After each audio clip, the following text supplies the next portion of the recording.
Oh, hello there. I'm Luis Suida, and welcome to the Bi-Weekly Show. I'm sure there isn't anything important going on this week. Things in Tampa are nice, which by extension means that everything must be good everywhere else in the world. Again, by playing what some of the president's top advisors have been saying this week about taking on ISIS. Here they are. This is an organization that has an apocalyptic end-of-days strategic vision. Oh, go on.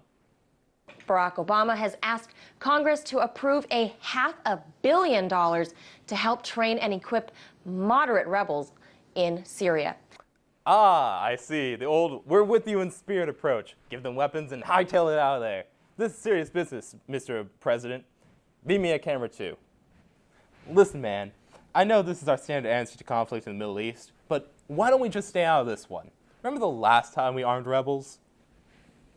Sure, they kicked commie ass for us, but do you remember what happened next? Okay.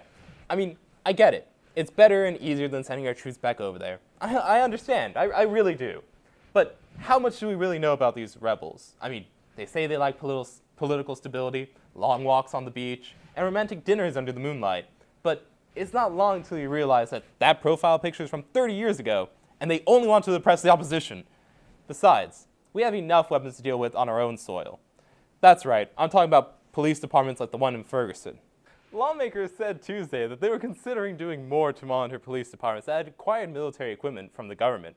That's a good idea, but maybe it would have been a better idea to have, I don't know, have done it in the first place. I mean, look at this clip. Well, you might have noticed that today police look a hell of a lot different than they did 50 years ago. Yep, we've come a long way since the days of blue shirts donned with billy clubs. In fact, between the helmets, Kevlar body armor, and bulletproof shields, today's riot cops look more like stormtroopers than peace officers. The police look like stormtroopers. I'd say police today are more intimidating than these armor-wearing clones. For one, look at the color scheme. I mean, let's be honest. Today's police is a lot more dark side than these soldiers clad in white. I mean, seriously, if you slapped an Apple logo on one of these suckers, you might even think that they're in the next wild Apple business venture. Now then, let's hear about a more pressing issue.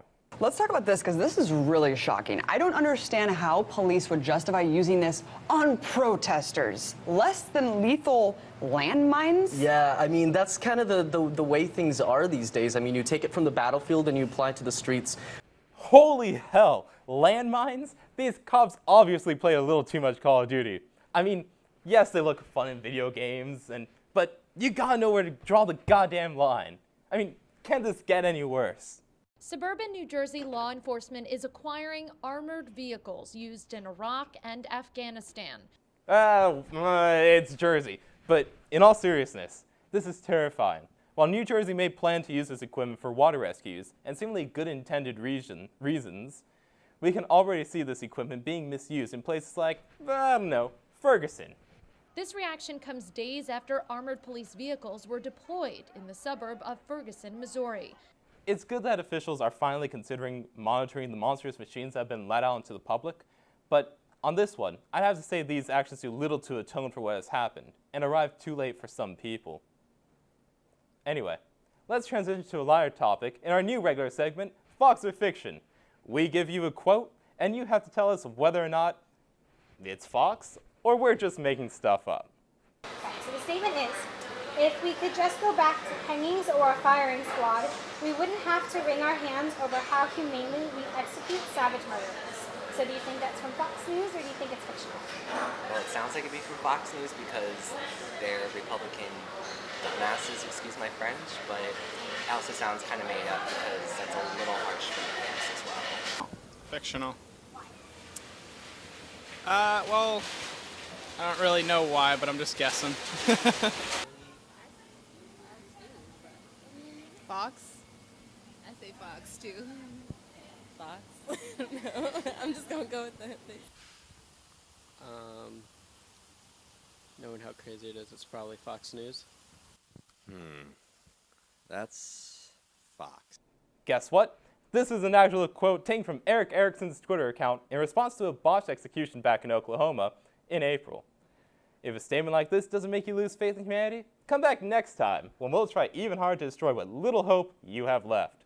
I'm Louis Suida, and this has been the Bi-Weekly Show.